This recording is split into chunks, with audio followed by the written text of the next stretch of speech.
Assalamualaikum warahmatullahi wabarakatuh. Materi untuk minggu ke-11 adalah farmakokinetik nonlinear ya. Jadi nanti materinya bisa dilihat juga di bukunya Circle ya, di mana e-booknya sudah saya share di Edu. Ya, bukunya seperti ini ya. Ini adalah materi asli dari Circle, yaitu farmakokinetik nonlinear ya. Nanti bisa dilihat, ini bukunya aslinya dari sini ya. Ini aslinya bukunya farmakokinetik ini kita ambil dari sini ya, mulai yang kemarin saya sampaikan mengenai eliminasi ya, itu saya ambil dari sini semua. Oke, kemudian untuk materi ini saya buat ringkasan seperti biasa dalam bentuk PDF. PDF-nya bisa diunduh di Edu juga, dan ini mengenai PDF-nya akan saya jelaskan lewat video ini. Jadi pada materinya judulnya adalah farmakokinetik nonlinear, farmakokinetik nonlinear atau farmakokinetik yang tidak linear. Jadi linear itu kan garis lurus ya. Linear itu kalau di dalam grafik, kalau dulu waktu kita belajar di SMA itu kalau linear itu garis lurus, kalau non-linear berarti garisnya lengkung atau tidak lurus. Kita membahas farmakokinetik yang tidak seperti biasanya ya, karena farmakokinetik yang kemarin kita bahas yaitu yang orde 1, di mana orde 1 itu kalau kita buat grafik dalam bentuk grafik kadar versus waktu, di mana kadarnya itu menggunakan skala logaritma, maka bentuknya akan garis lurus. Tapi kalau ini enggak, jadi walaupun sudah dibuat grafik logaritma kadar plus versus waktu, tetap grafiknya tidak lurus. Nanti akan saya jelaskan. Nah, apa definisi dari farmakokinetik nonlinear? Farmakokinetik nonlinear itu biasanya menggunakan, tadi sudah saya sampaikan, farmakokinetik linear itu biasanya menggunakan kinetika orde 1 yang sederhana. Jadi kalau kemarin kan kita menggunakan kinetika orde 1 yang sederhana untuk menggambarkan perjalanan obat dalam tubuh. Jadi kemarin sudah kita bahas ya, mulai dari materi-materi yang disampaikan Putri, yaitu mengenai absorpsi, kemudian mengenai eliminasi, dan itu semuanya adalah menggunakan kinetika reaksi orde 1. Nah, farmakokinetik linear itu berasumsi bahwa parameter farmakokinetika obat tidak akan berubah bila dosis berbeda atau dosis ganda diberikan. Jadi kalau dulu itu kita punya asumsi bahwa kalau dosisnya itu berubah, itu tetapan-tetapan atau parameter-parameter yang lain itu tidak berubah atau tetap. Jadi kalau misalnya dosisnya dirubah, nilai tetapan eliminasinya juga tidak berubah atau tetap ya. Nilai distribusi VD-nya, clearance-nya juga tidak berubah atau tetap ya. Jadi itu asumsinya ya. Jadi asumsinya itu disederhanakan, di mana perubahan dosis tidak berpengaruh pada parameter farmakokinetika ya, seperti parameter clearance ya, parameter tetapan kecepatan eliminasi ya, dan sebagainya. Jadi tidak akan berpengaruh. Tapi kalau dalam farmakokinetik nonlinear nanti akan kita lihat ya, apa bedanya dengan farmakokinetika linear. Nah, ini di sini dijelaskan bahwa farmakokinetik nonlinear itu, atau yang disebut juga farmakokinetik tergantung dosis ya. Ini penjelasannya seperti ini. Pada beberapa obat, kenaikan dosis atau pengobatan yang kronik. Jadi kalau ada obat ya yang diberikan dengan dosis yang berbeda atau dengan dosis yang berubah, atau ada obat yang diberikan pada penyakit-penyakit kronis, misalnya penyakit liver terutama ya, atau penyakit ginjal, maka itu dapat menyebabkan penyimpangan profil farmakokinetika linear. Jadi kalau ada obat yang diberikan dalam jangka panjang karena dia itu orangnya sakit kronik, ya, itu akhirnya pada titik tertentu setelah pemberian sekian lama obatnya itu tidak bisa mengikuti profil farmakokinetika linear. Atau jika obatnya itu diberikan pada dosis yang berbeda atau berubah, itu tidak mengikuti farmakokinetika linear. Nah, itu penyebabnya apa? Itu kemudian nanti kita lihat ya. Nah, penyebab yang lain dari farmakokinetik non-linear adalah proses ADME itu absorpsi, distribusi, metabolisme, yang diperantarai enzim menjadi jenuh. Jadi kalau ada obat, kemudian dosisnya diberikan, misalnya 100 mg, ya, itu kan obat itu akan dimetabolisme oleh enzim, ya, akan dirubah oleh enzim. Nah, enzim ini tidak bisa terus menampung dosis kalau dosisnya dinaikkan. Jadi kalau dinaikkan dosisnya jadi 200, ya, kemungkinan enzimnya itu udah nggak mampu lagi, udah istilahnya itu sudah jenuh. Apalagi dinaikkan jadi 300, jadi sudah jenuh lagi. Jadi dia tidak bisa menghandle dosis yang lebih tinggi. Kapasitasnya terbatas. Enzim itu mempunyai kapasitas atau kemampuan yang terbatas untuk melakukan proses metabolisme atau proses eliminasi. Nah, akibatnya apa? Akibatnya dosis yang dinaikkan itu juga akhirnya tidak berefek pada perubahan-perubahan parameter farmakokinetik. Jadi ada 3 hal ya yang perlu dicermati mengenai farmakokinetika non-linear itu. Yang pertama adalah pemberian obat pada penyakit kronis atau pemberian obat pada penyakit yang diberikan jangka panjang. Ya misalnya tadi sudah saya singgung ya, misalnya penyakit-penyakit liver ya, penyakit ginjal itu kan obatnya jangka panjang, bisa bertahun-tahun. Satu, itu pasti tidak bisa mengikuti farmakokinetika linear. Kemudian obat-obat yang diberikan dengan dosis yang dirubah atau diganti, ya, diganti-ganti atau dirubah.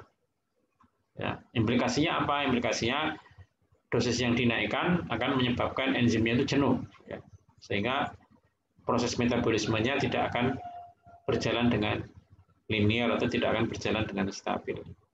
Ini contohnya begini ya, ini contohnya.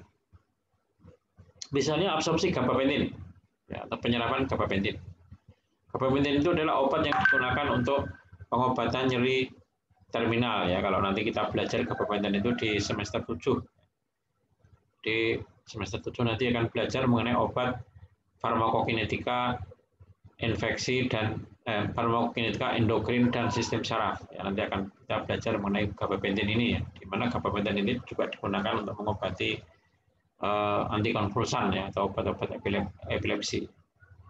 Gabapentin ini kalau diminum ya, diberikan secara oral, dia kan diabsorpsi.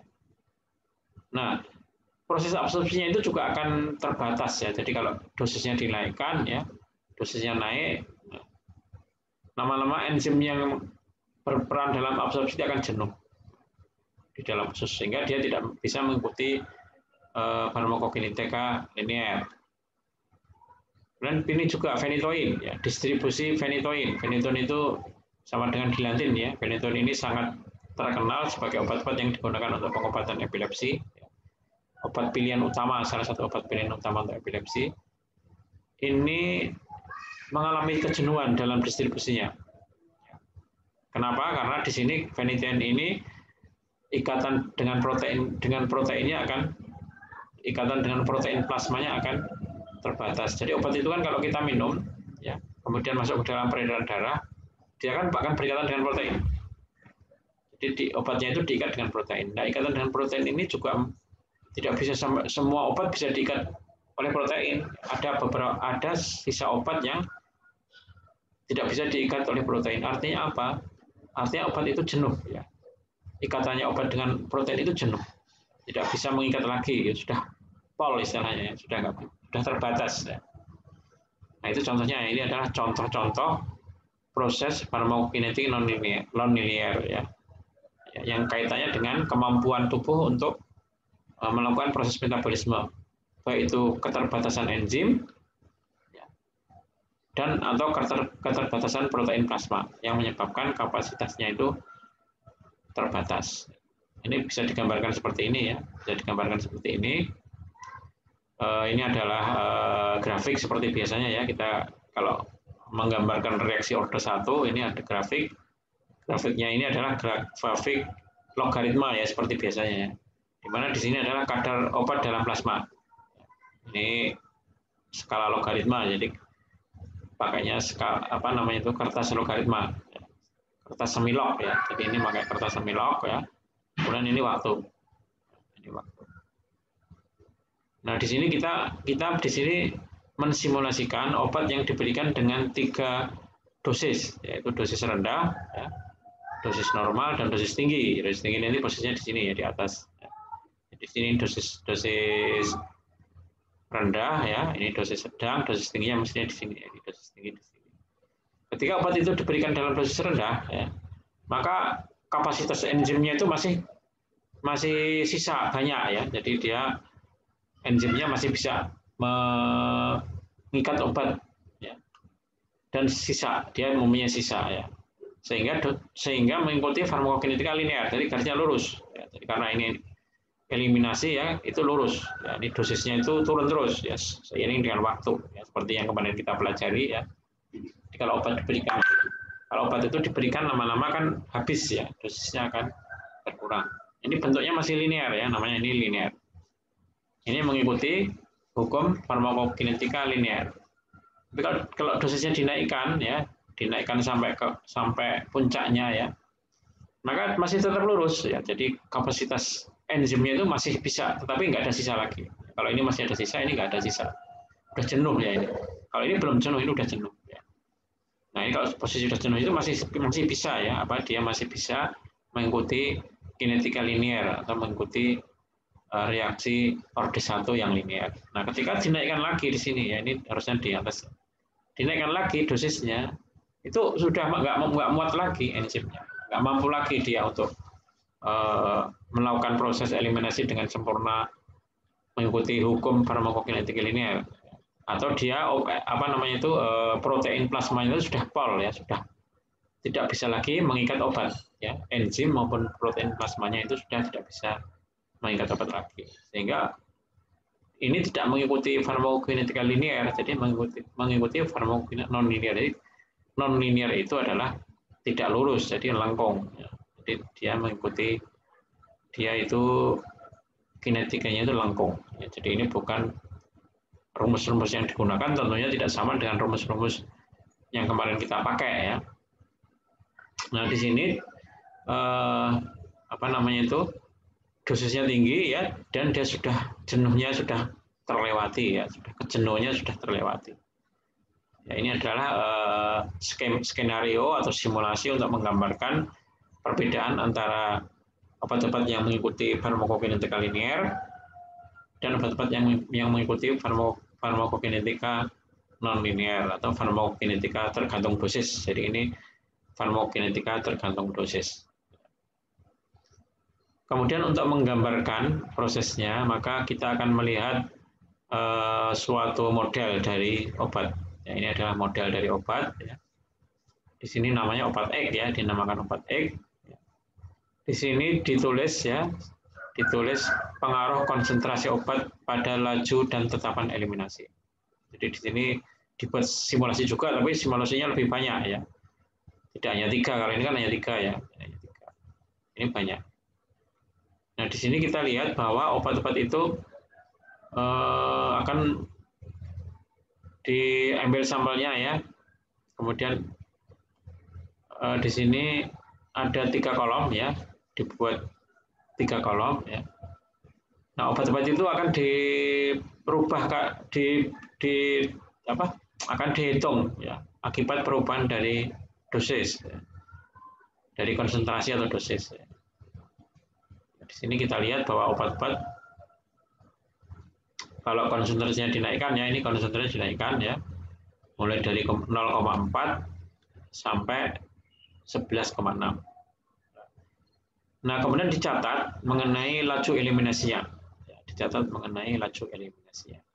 Nah, di sini terlihat bahwa laju eliminasi itu akan berubah ya di sini ya. Akan berubah. Di sini akan berubah. Di mana perubahan itu sesuai dengan peningkatan dosis, peningkatan konsentrasi. konsentrasi obat. Jadi kalau obatnya itu naik konsentrasinya, ya, kecepatan eliminasi itu akan berubah, akan naik. Eliminasi itu kan dibantu oleh enzim, ya. Metabolisme itu dibantu oleh enzim. Di sini terlihat bahwa pada saat dosisnya itu atau konsentrasinya itu 10, ya, 10 mikrogram, ya, per mili, itu di sini sudah mencapai puncak dari eliminasinya. Jadi eliminasi sudah pol, ya, sudah jenuh, ya, di sini prosesnya. Di sini ini pada dosis 10 ini enzimnya sudah jenuh, ya, atau proteinnya sudah jenuh, ya, nggak mampu lagi dia dinaikkan kapasitasnya untuk melakukan metabolisme. Di sini sudah jenuh sehingga di sini cenderung stabil atau tetap. Jadi kalau pada dosis apa namanya itu, pada dosis yang tinggi, ya, ini sudah situasinya itu sudah stabil, ya, di sini tidak ada kenaikan lagi. Jadi di sini masih naik, ya, laju eliminasinya masih naik. Ini laju eliminasi, ya, kecepatan eliminasinya masih naik. Kemudian pada puncaknya itu di sini. Nah, puncak dari eliminasi ini artinya obat itu sudah tidak bisa lagi naik kecepatan eliminasinya, sudah pol. Maka di sini ada istilah Vmax. Vmax itu kecepatan eliminasi maksimum atau kecepatan metabolisme maksimum. Nilainya kalau dibulatkan itu 0,5 mikrogram per mili jam. Ya, jadi ini sudah maksimal. Walaupun dosisnya dinaikkan terus, ya, tapi dia tidak bisa naik lagi. Nah, ini, ya, pada kondisi seperti ini, ya, ini eliminasinya itu jadi bentuknya itu linear, ya. Ini sekarang ini sudah jenuh, ya, sudah garis, ya. Nah, di sini itu masih non linear, ya, karena tidak jenuh, karena belum jenuh. Ini non linear, ini linear. Ini linear, ini non linear. Ini dosisnya berubah, ya.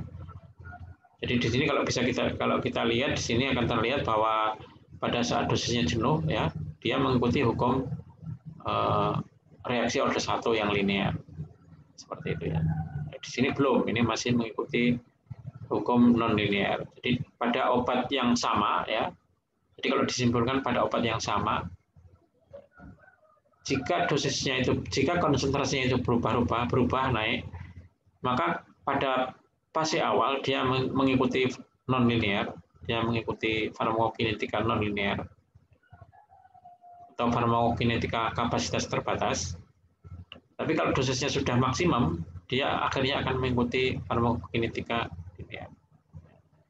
Karena apa? Karena enzimnya sudah jenuh atau protein plasmanya sudah jenuh. Nah, ini di sini muncul Vmax, ya, nilainya 0,5 seperti yang tertulis di sini. Dan ini dibuat juga kolom, ya, laju eliminasi dibagi konsentrasi. Ya. Di sini ditulis bahwa nilainya akan menurun, tapi kita lihat aja ini, ya, ini kita lihat aja bahwa laju eliminasi dari obat X ini, ya, terbagi menjadi 2 tahap, ya, di mana yang tahap pertama itu laju eliminasi itu berubah, naik, ya. Kemudian tahap kedua laju eliminasi akan stabil. Nah, posisinya pada posisi seperti ini, maka kita bisa mengetahui obat ini mempunyai Vmax atau nilai kecepatan eliminasi yang maksimum pada posisi 0,05. Oke, kemudian untuk menggambarkan, biar mudah digambarkan, ini kita buat simulasi soal, ya, ini. Diketuai obat X, jadi ini kita melihat dari grafik ini, ya, dari tabel ini, ya, dari tabel ini. Diketuai obat X mempunyai Vmax 0,5 mikrogram. Jadi ini, ya, obat X itu ini Vmax-nya 0,5 mikrogram. Kemudian KM-nya, ya, KM itu ini, ya, ini mungkin tadi belum saya jelaskan. KM itu adalah tetapan Michaelis yang mencerminkan kapasitas sistem enzim. Jadi dari tabel ini, ya, diturunkan rumus, ya, ini, ya, diturunkan rumus kecepatan atau laju eliminasi ya ini ya, laju eliminasi itu rumusnya adalah Vmax ya. Vmax kalikan Cp ya, Cp itu konsentrasi dalam plasma ya. Jadi ini ya Vmax kalikan Cp konsentrasi dalam Vmax itu ini ya. Kemudian dibagi Km plus Cp. Ya Cp, Km itu apa? Km adalah tetapan Michaelis yang mencerminkan kapasitas suatu sistem enzim. Jadi ada orang yang namanya Michael-Menten ya. Michael-Menten ini membuat simulasi rumus mengenai apa namanya itu eliminasi obat yang mengikuti hukum nonlinear ya. Namanya tetapan Michael-Menten ya, atau disingkat tetapan Michaelis. Itu diwakili oleh huruf Km ya. Jadi Km ini adalah tetapan Michael. Nah, tetapan Michael ini kemudian dibuat rumus jadi seperti ini ya. Laju eliminasi ya ini sama dengan Vmax ya, Vmax itu ini. Vmax itu ini dikalikan Cp, Cp itu konsentrasi dalam plasma dibagi Km plus V plus Cp. Itu rumusnya itu. Nah, ini kalau kita simulasikan dalam soal ya. Ini ada obat X ya, ada obat X yang mempunyai Vmax sama dengan 0,5 mikrogram. Jadi kecil ya ini ya, kecil. Ini tadi udah kita singgung di sini ya, ini 0,5. Km-nya jadi tetapan Michael-Menten, tetapan Michael-nya yaitu adalah 0,1 mikrogram per mili. Pertanyaannya adalah berapa lama waktu yang diperlukan untuk menurunkan konsentrasi obat dalam plasma dari 20 menjadi 12. Ya, jadi pertanyaannya adalah berapa waktu yang diperlukan untuk menurunkan konsentrasi obat dari 20 ya, menjadi 12. Jadi 20 itu di sini ya mungkin ya, di sini 20 menjadi 12 di sini. Ya, jadi berapa lama waktu yang diperlukan untuk menurunkan konsentrasi obat dari 20 menjadi 12. Nah, ini bisa kita hitung dengan rumus di atas tadi ya. Kalau 20 menjadi 12 itu kan terjadi perubahan dosis kan ya, berarti terjadi perubahan konsentrasi ya. Perubahannya itu kita hitung aja selisihnya adalah 20 dikurangi 12 sama dengan 8 mikrogram. Ya. Jadi di sini karena ini posisinya di sini ya, posisinya di sini ya. Mas, berarti dia mengikuti linear. Berarti dia mengikuti farmakokinetika linear apa? Yang jenuh itu. Ya, di sini bisa kita lihat ya untuk menghitungnya langsung aja dimasukkan ke dalam rumus. Ya. Karena kecepatan itu ya ini V itu kan kecepatan ya. Kecepatan itu rumusnya adalah miligram per T ya. Per waktu. Miligram itu beratnya ya di sini ya. Ini kecepatan ya. Kecepatan itu rumusnya adalah miligram per waktu. Maka T waktu adalah miligram per kecepatan ya. Jadi 8 ya dibagi Vmax ya, di sini dibagi Vmax. Kenapa kok Vmax digunakan untuk bagi? Karena obatnya di sini ya posisinya menurunkan dosis dari 20 menjadi 12 kan di sini. Berarti mengikuti Vmax-nya mengikuti ini. V-nya mengikuti Vmax. Kecepatannya mengikuti Vmax yaitu 0,5.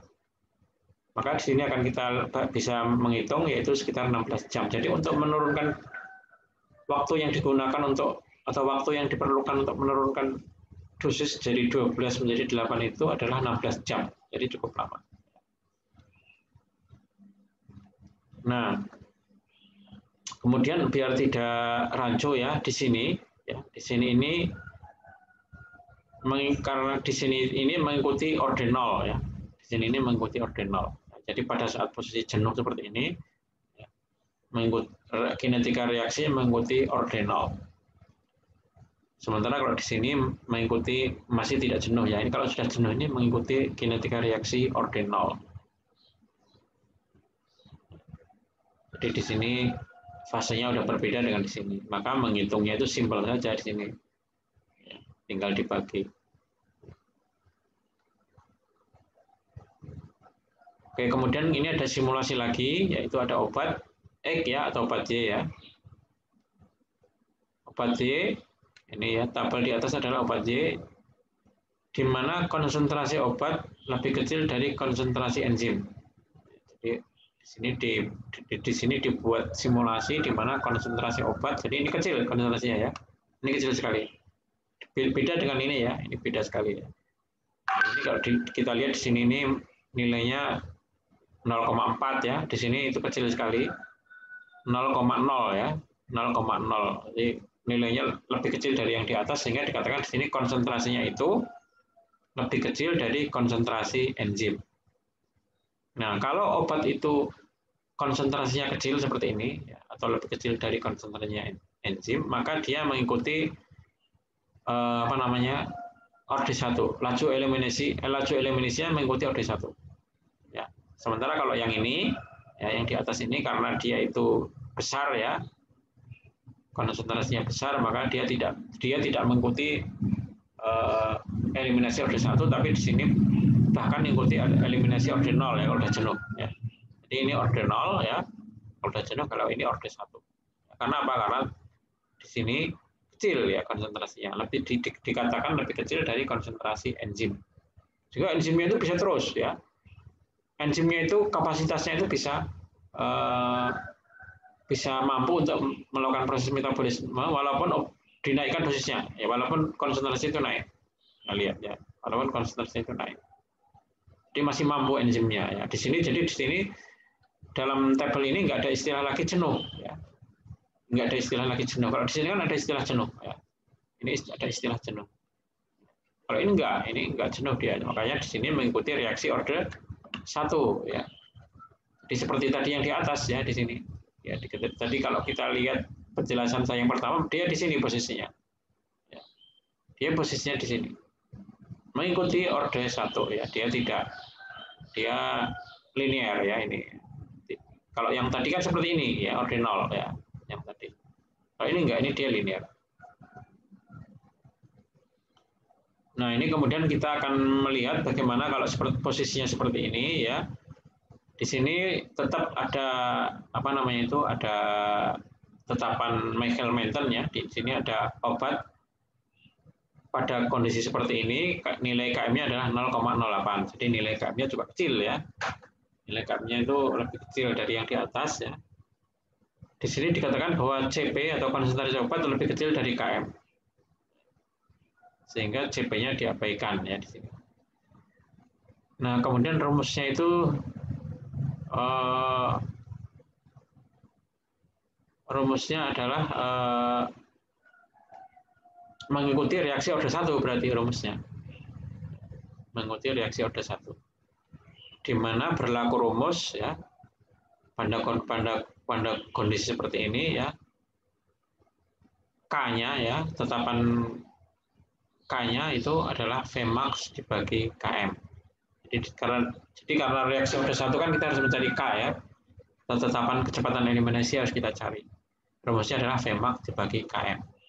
Jadi langkah pertama kalau ada kasus seperti ini, maka kita mencari K dulu ya. K-nya itu apa? Kata K-nya adalah Vmax ya dibagi Km.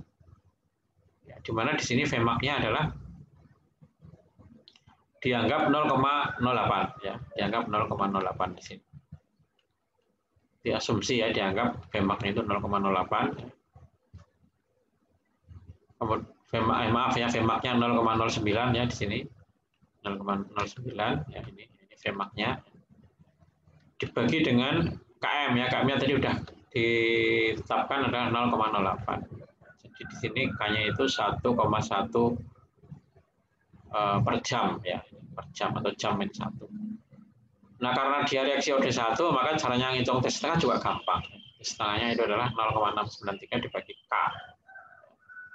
sama dengan 0,63 jam. Ya, jadi tadi sudah kita buat simulasi ya, obat yang mengikuti dosis rendah ya ini, di mana kalau dosis rendah itu order 1 ya, dan obat yang mengikuti dosisnya tinggi di sini. Sehingga tadi ada 2 fase ya, ada fase non linear, ada fase linear. Itu kemudian untuk selanjutnya adalah mengenai Ini ada soal lagi ya di sini ya, ada soal lagi. Berapakah waktu yang diperlukan untuk menurunkan konsentrasi obat dalam persen dari setengah ke dari 0,05 ke 0,005 ya. Jadi pertanyaannya hampir sama dengan tadi ya. Berapakah waktu yang diperlukan untuk menurunkan kadar plasma dari 0,05 ke 0,005? Jadi di sini di bawah ya. Jadi dari konsentrasi ini ke konsentrasi 0,005. Nah, karena ini reaksi O2 1 ya kita nyarinya sama dengan kemarin, ikuti reaksi O2 1 ya, sama rumusnya sama.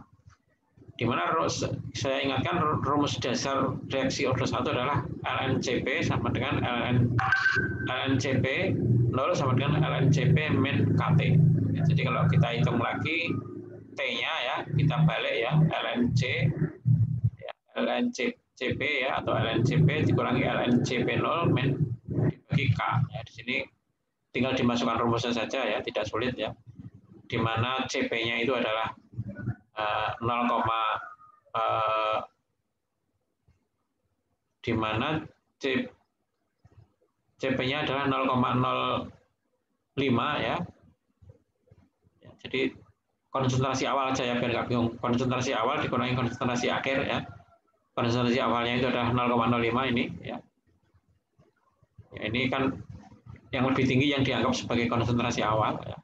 Jadi ln 0,05 dibagi ln 0,005 ya, ini konsentrasi kedua. Ini konsentrasi pertama, ini konsentrasi kedua. Jadi nanti kalau soalnya diganti angkanya tinggal memasukkan angka yang lebih tinggi di depan ya di sini.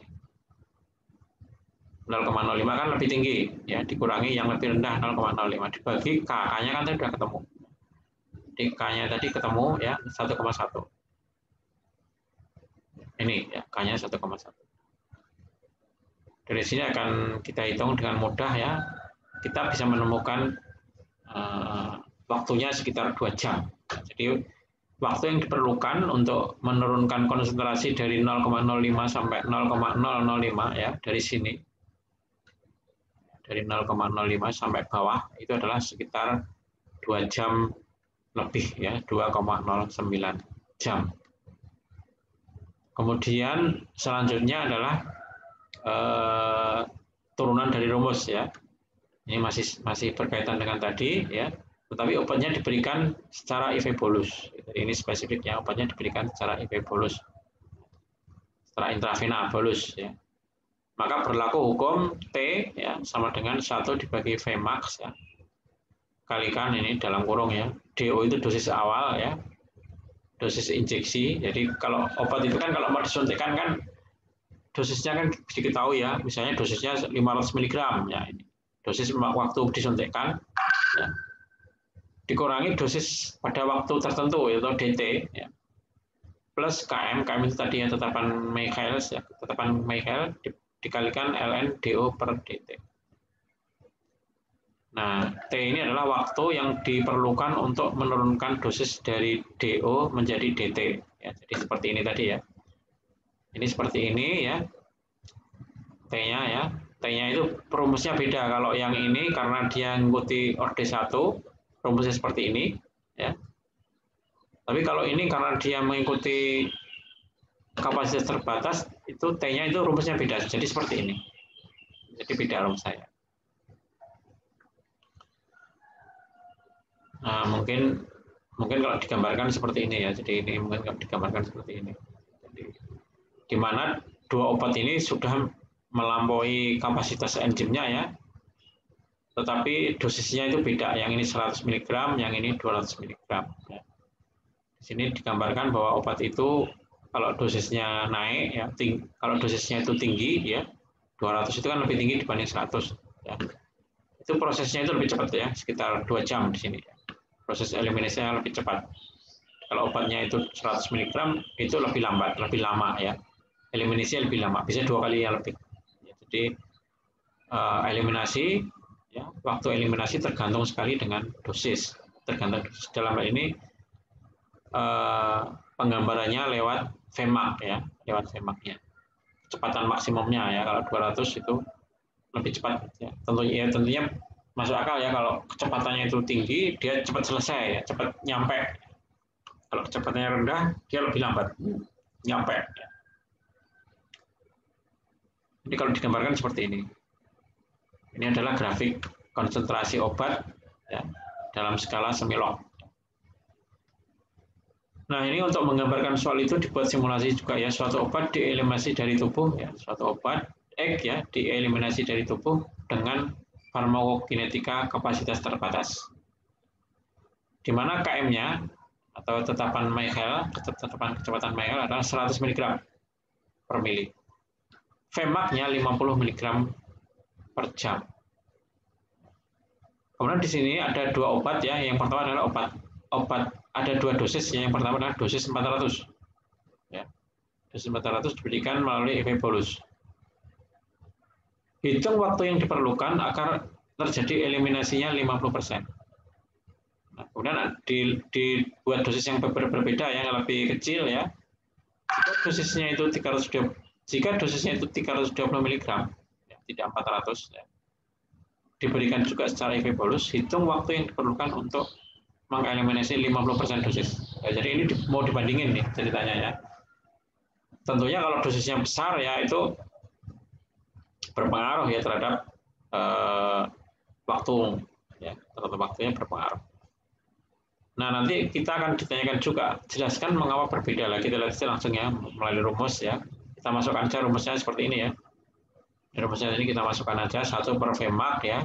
Jadi di mana di sini langsung aja 1 dibagi Vmax ya. Di mana di sini Vmax-nya adalah 50 ya. Jadi 1 per 50 kali 400 ya. 400 itu dosis yang pertama ini dikurangi 200. Kenapa 200? Karena 200 itu 50%-nya dari 400. Jadi obat ini mengalami eliminasi ya menjadi separuhnya ya, karena obatnya itu 400 ya. Setelah dieliminasi menjadi separuhnya tentunya jadinya 200 ya. Plus 100 ya. 100 itu adalah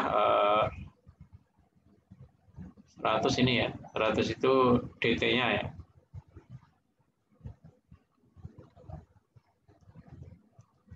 Itu KM-nya, maaf ya, 100 itu adalah KM ya. Rumusnya kan ini tadi KM. Ini tinggal masukkan rumus saja. Di sini muncul di sini dihitung 5,39 jam.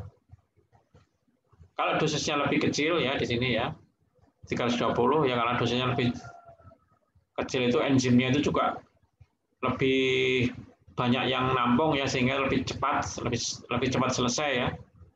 Di sini kalau kita masukkan rumus hasilnya lebih cepat, yaitu 4,59 per jam. Jadi dosis yang lebih besar itu ya lebih lambat selesainya dibanding dosis yang lebih kecil ya. Jadi karena enzimnya juga harus bekerja lebih keras ya, sehingga dia lebih lama. Itu mengenai perhitungan yang ini adalah perhitungan yang farmakokinetika nonlinear ya, kalau yang ini ya. Kalau yang tadi di atas adalah yang masih mengikuti yang linear ya di sini tadi. Jadi tetap walaupun di sini dijelaskan bahwa obat itu kadarnya atau konsentrasinya itu lebih kecil dibanding konsentrasi enzim. Jadi bagaimana kita menentukan itu linear atau non-linear itu tergantung dari konsentrasinya. Kalau kecil ya, lebih kecil dari konsentrasi enzim, maka dia mengikuti yang linear dan orde 1. Tapi kalau udah jenuh ya, seperti ini kan hitung-hitungannya udah jenuh yang ini. Dia berarti mengikuti non-linear atau farmakokinetika kapasitas terbatas ya, atau farmakokinetika non-linear atau farmakokinetika Michaelis method.